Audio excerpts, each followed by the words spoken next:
الشیطان الرجیم بسم اللہ الرحمن الرحیم السلام علی الحسین وعلی علی ابن الحسین وعلی اولاد الحسین وعلی اصحاب الحسین۔ السلام علیکم ورحمۃ اللہ وبرکاتہ۔ آج کا ہمارا موضوع فضیلت و عظمت زیارت عاشوراء ہے، جو آپ کی خدمت میں ہم عرض کریں گے۔ ویسے تو زیارت عاشوراء کے بڑے فضائل اور بڑی فضیلتیں بیان کی گئی ہیں، ہم اختصار کے ساتھ آپ کی خدمت میں عرض کریں گے۔ اس سلسلے میں کافی فضائل بیان کیے گئے ہیں، لیکن اگر ایک روایت پر غور کیا جائے جو امام جعفر صادق علیہ السلام نے اپنے صحابی سے بیان فرمائی، جس کا نام صفوان، ان سے آپ نے فرمایا کہ اگر کوئی مسلسل زیارت عاشوراء کا عمل کرتا رہے گا تو میں اس کے لیے ضمانت دیتا ہوں۔ کس چیز کی ضمانت دیتا ہوں؟ فرمایا امام جعفر صادق علیہ السلام نے فرمایا کہ اس کی زیارت قبول ہوگی، جو زیارت عاشوراء مسلسل پڑھے گا اس کی زیارت قبول ہوگی، اس کا عمل قابل تحسین ہوگا، عمل بھی قابل قبول ہوگا، اور خداوند عالم اس کی حاجتوں کو پورا کرے گا اور اس کو اپنی بارگاہ سے خالی ہاتھ واپس نہیں لوٹائے گا۔ اور اس کے بعد فرمایا، اپنے صحابی سے فرمایا، اے صفوان، میرے بابا نے بھی اس کی ضمانت فرمائی ہے، اور میرے بابا سے میرے دادا نے، اور ان سے ان کے بابا جناب امام حسین علیہ السلام نے، اور امام حسین علیہ السلام سے امام حسن علیہ السلام نے اسی طرح ضمانت لی تھی، اور رسول خدا نے حضرت علی علیہ السلام کو اسی ضمانت کے ساتھ یہ عمل تعلیم فرمایا تھا۔ اور یہ لوح محفوظ کی تحریر ہے جسے جبرائیل امین لے کر آئے تھے، یعنی زیارت عاشوراء جس کی ضمانت تسلسل کے ساتھ معصوم سلسلوں سے ہوتا ہوا پروردگار عالم تک پہنچتا ہے۔ اور جیسا کہ امام جعفر صادق علیہ السلام سے مسلسل روایت ہے کہ جو یہ عمل کرے گا اس کی میں ضمانت لیتا ہوں، اور میں ہی نہیں بلکہ سلسلہ رسول خدا سے ہوتا ہوا جبرائیل امین اور پروردگار عالم تک پہنچتا ہے۔ اور فرمایا یہ زیارت عاشوراء لوح محفوظ کی تحریر ہے۔ اس کے بعد فرماتے ہیں امام جعفر صادق علیہ السلام کہ صفوان، پروردگار نے قسم کھائی ہے کہ جس کسی نے بھی میرے جد مظلوم امام حسین علیہ السلام کی زیارت کو دور یا نزدیک سے پڑھ کر بارگاہ خداوندی میں دعا کے لیے ہاتھ بلند کیے تو خدا اس کی ہر حاجت کو پورا کرے گا، اور اس زیارت کی برکتوں سے اس کی بارگاہ سے ناکام واپس نہیں ہوگا، اور اللہ اسے جنت الفردوس عطا کرے گا، آتش جہنم سے نجات دے گا، اور اس کا اقبال اتنا بلند ہوگا، یعنی اس کا مرتبہ، مقام اور اتنا درجہ اس کا بلند ہوگا کہ وہ روز محشر شفاعت کا اختیار رکھتا ہوگا۔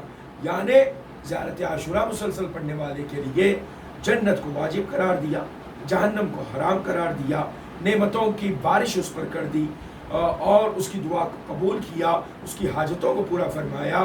اس بات کی ضمانت ائمہ علیہ السلام نے لی، سرکار سبب نے لیا، علی مرتضیٰ، امام حسن مجتبیٰ، امام حسین علیہ السلام، علی ابن الحسین علیہ السلام، امام محمد باقر علیہ السلام، امام جعفر صادق علیہ السلام۔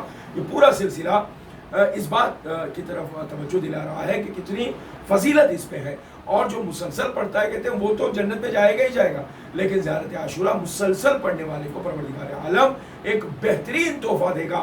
وہ کون سا تحفہ؟ وہ جس کی چاہے شفاعت کرنے کا حق بھی اس کو پروردگار عالم عطا کرے گا۔ یہ جو آپ کی خدمت میں عرض کیا گیا ہے بہار الانوار، علامہ مجلسی کی لکھی ہوئی کتاب، جس میں احادیث کو جمع کیا گیا ہے، جس کی جلد نمبر 98، جلد 98، اور اس کا پیج نمبر ہے 300، اور یہ پرنٹ ہوئی ہے کہاں سے؟ بیروت سے۔ اب آئیے ایک واقعہ اور آپ کی زحمت تمام۔ زیارت عاشوراء کی فضیلت آپ کی خدمت میں عرض کی گئی ہے، اب سنیے زیارت عاشوراء پڑھنے سے کیا فائدہ ہوتا ہے۔ حجت الاسلام والمسلمین جناب حاج حسین نظام الدین اصفہانی لکھتے ہیں، میں ایک دن حاج عبدالغفور صاحب کتاب مکیال المکارم کے خادم کے گھر میں تھا۔ ان کے چند احباب بھی وہاں تشریف فرما تھے، دوستوں کے ساتھ بیٹھے ہوئے تھے۔ ایک نے کہا، اس میں سے ایک شخص نے کہا کہ میں نے اپنے بھائی کو اس کے انتقال کے کچھ